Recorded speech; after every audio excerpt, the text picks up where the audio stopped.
procedure. Madam Speaker, thank you very much. Rule 50 requires all ministers to attend Parliament and answer questions. You thanked the Honorable Bahati and Honorable Musasizi for attending. I have said the Speaker did. Their attendance must be of value. It is not a ceremony. If you have a person holding the office of Prime Minister and for every question she's looking at her shoulder, I want to go to Rule 50. We have UPDF officers who are in this Parliament.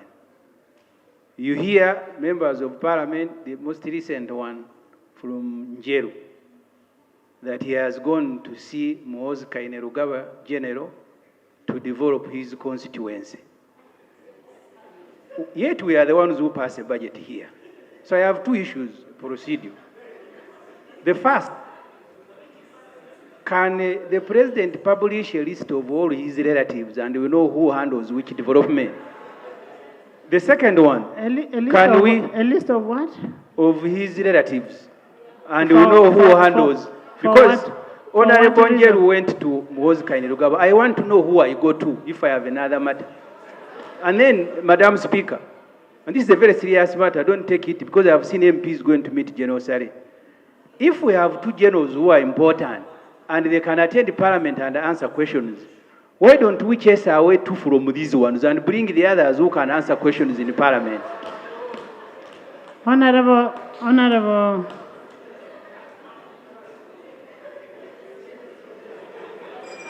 Ssemujju. Honorable Ssemujju,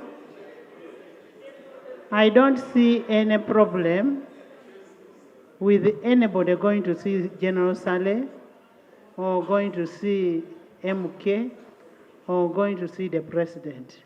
First of all, the President is the President of the Republic of Uganda and is your President. He's the President, Honorable Ssemujju. So if people want to go, if that's where they find solace, what's wrong with anybody going anywhere? How come that for you, you come to me, you don't go to your Secretary General Nandala?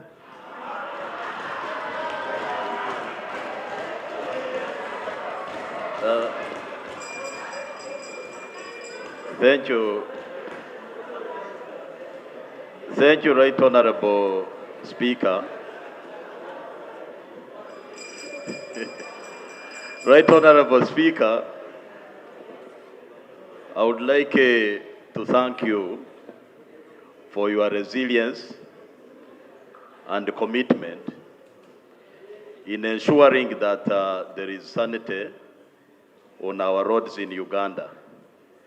And in your communication about the important road fund for the districts and the cities, that is Chair, we have already referred that to the committee. Yes, I wanted to add, Madam, just 1 second you will go to the committee and take that information. There is Madam, one you point. You will go to the committee.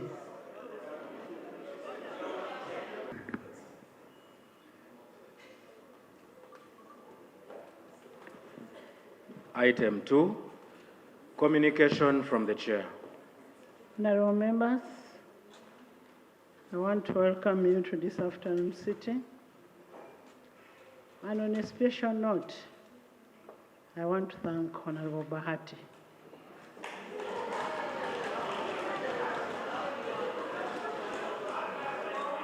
And why am I thanking Honourable Bahati? He knows why he's here, why he was appointed as a minister. He knows he has to be here. Honorable Bahati, even Honorable Musasi, I am happy the whip has also come, but that does not remove what we have said. Honorable Bahati, Honorable Whip and Finance, we are happy you're here. Whip, we need you to really whip your ministers. We need ministers in the House. Today we have a very important motion that we are going to pass. That is on thanking the President and a rebuttal from opposition. We need people to be here to respond. Anyway, I want to welcome you to this afternoon meeting. Honorable members, last week we notified you on the issue of the Road Act 2019, which did not have the attendant regulations to aid its enforcement. And in less than a day, and one of the recommendations that we talked about was inspection of vehicles to determine whether they are DMCs. In less than a day, we get the accident in Kagadi where 16 people perished. That was really so sad. So sad that a vehicle can just ram on another because of the dangerous condition it is in. And we are aware that it is the regulations that are integral in operationalization of the laws that we have made in this House. I want information from the Attorney General or from the ministers or from government on how many regulations do we have on all the bills that we have passed in this House. We need to know which regulation has been made for which bill, for which act that has been passed. We want that laid on this floor tomorrow. Honorable Government Chief Whip, we will continue making laws in this House, and we'll be excited we have made these bills, we have these acts in place, but without regulations, you cannot operationalize.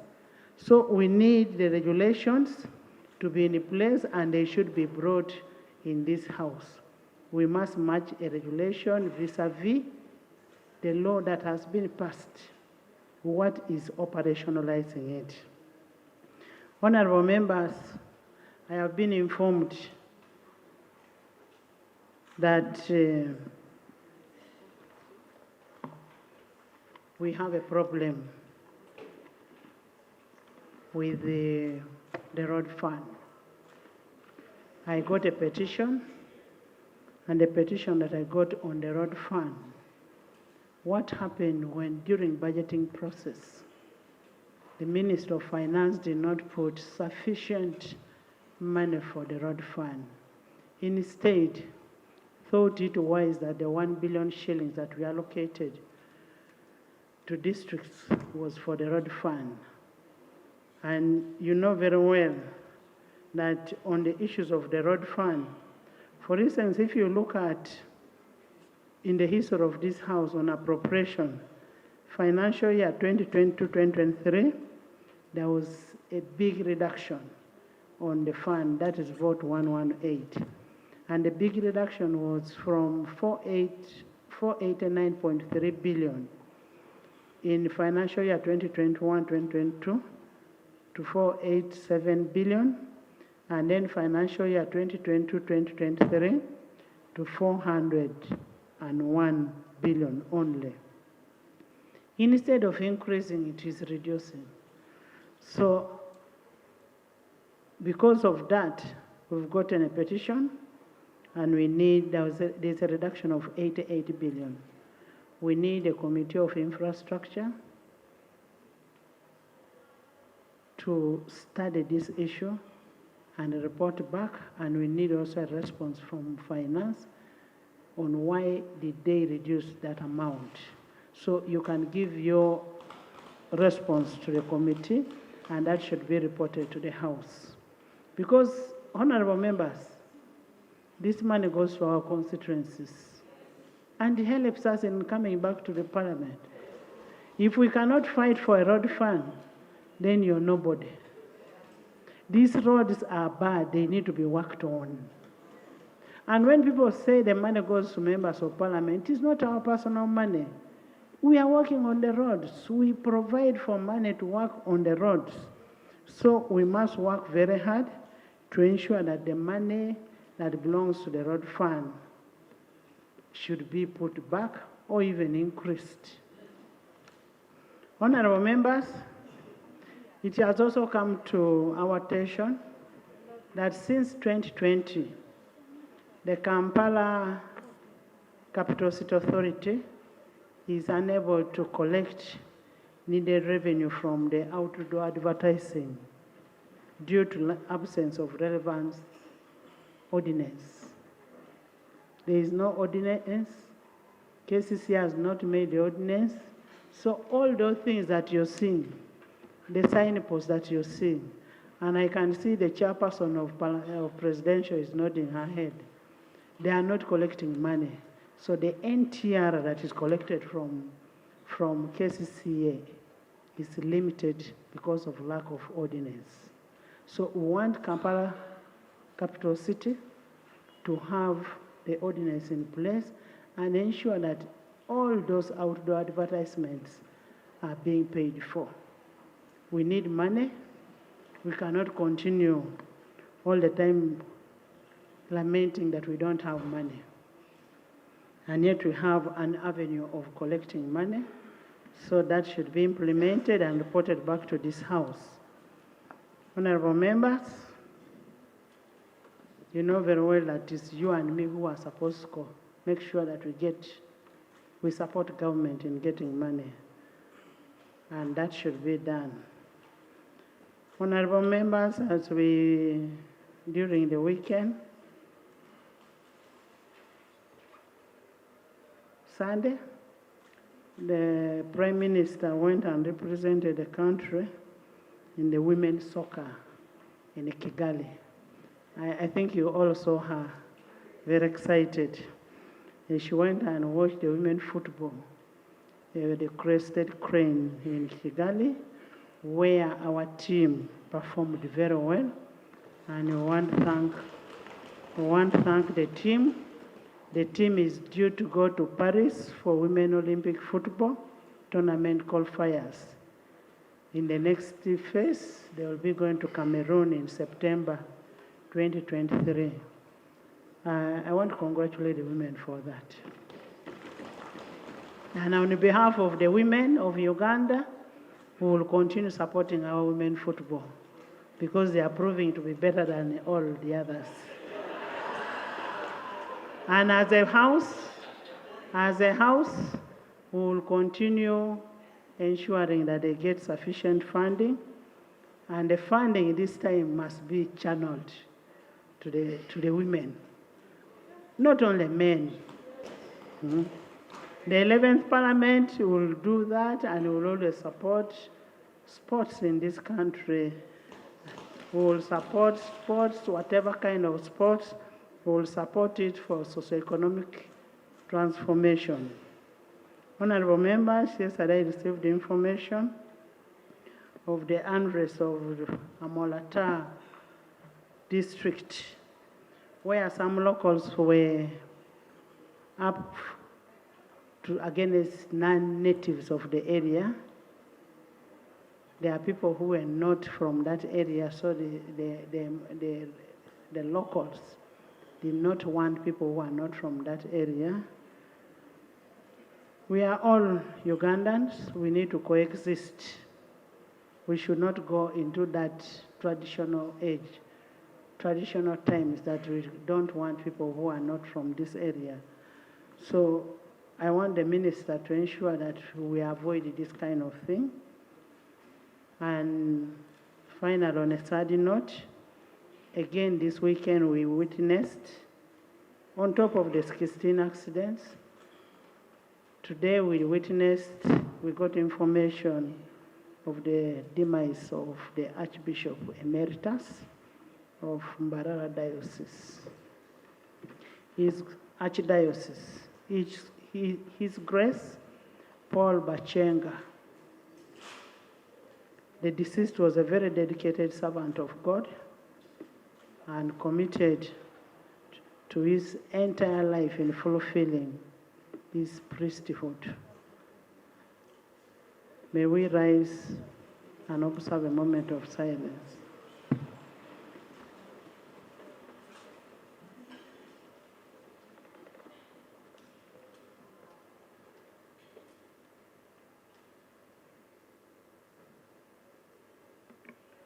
May his soul rest in eternal peace.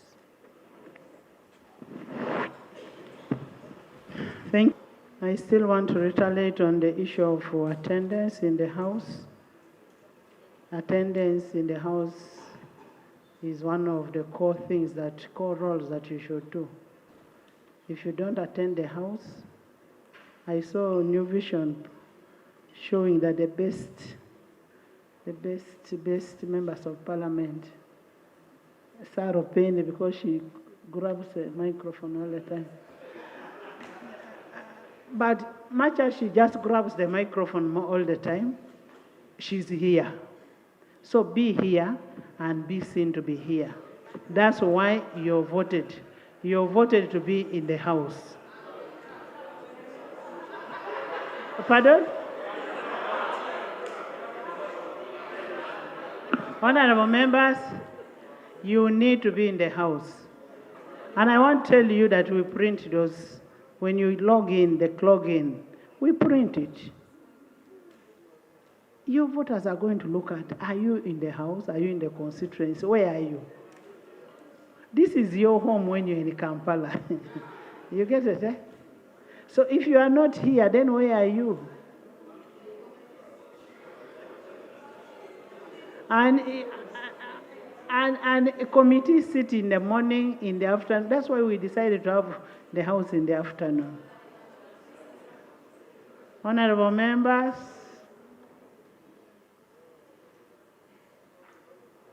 for me, what I'm giving you is a simple advice. And you know the rules of procedure of this house. When you don't attend the house for a number of times, you know what happens. But I wish you good luck in today's deliberation. Thank you. Procedure. Thank you, Right Honorable Speaker. Right Honorable Speaker, I rise on procedural matter. You have said that every time a member comes, he must register the signature to prove that the member is in. Right Honorable Speaker, the strategic development plan says that we should leave no one behind. We have allowed legally for the elderly to be members of this house. But unfortunately, technology is not taking care of the needs of the elderly. So every time I come here, I try to put my finger, put the first one, the second one, the third. Right Honorable Speaker, so the only way that I have been able to prove that I'm around is occasionally to speak if I'm allowed to speak. Otherwise, by virtue of registering through technology, I have been alienated. I'm not in a position to register my presence. Thank you. And I believe the others as well. Secondly, Right Honorable Speaker, on the issue of Molatar, the people who are there and are not supposed to be people from Molatar, I think that issue has not been properly understood.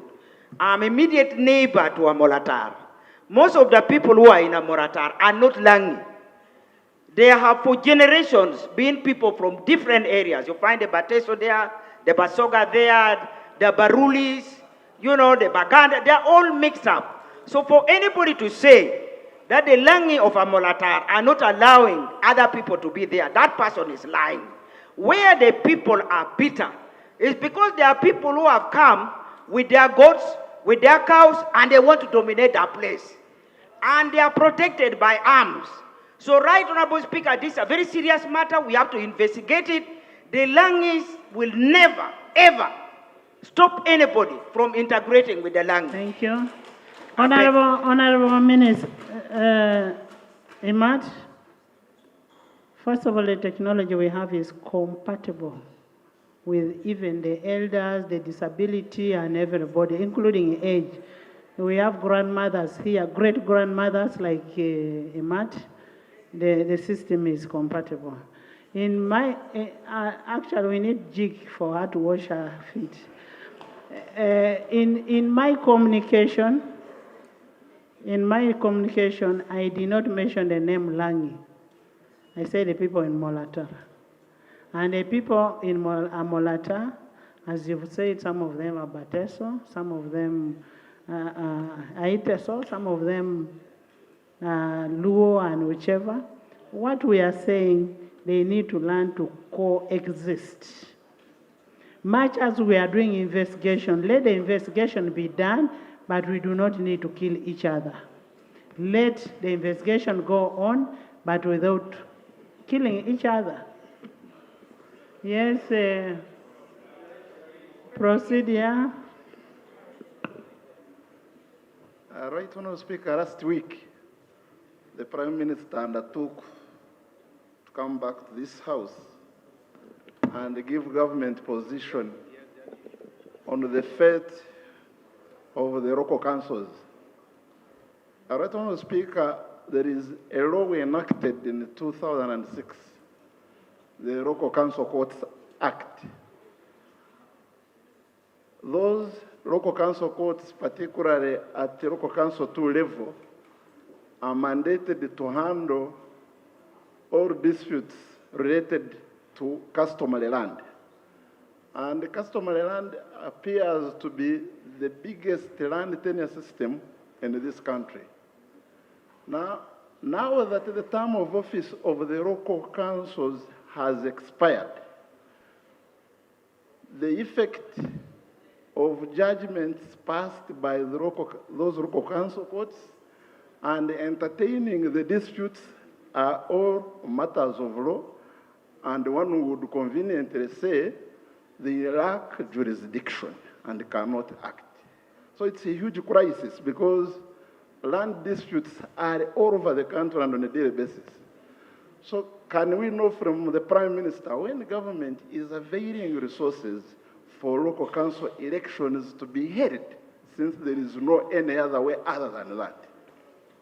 Government, can we hear about the local council?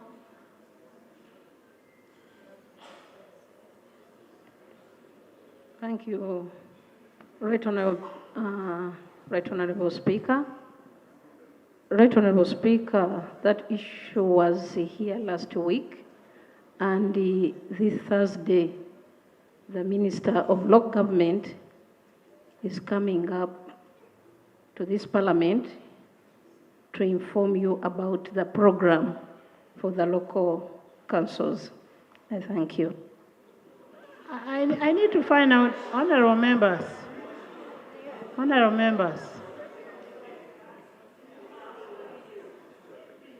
government, I need to find out something.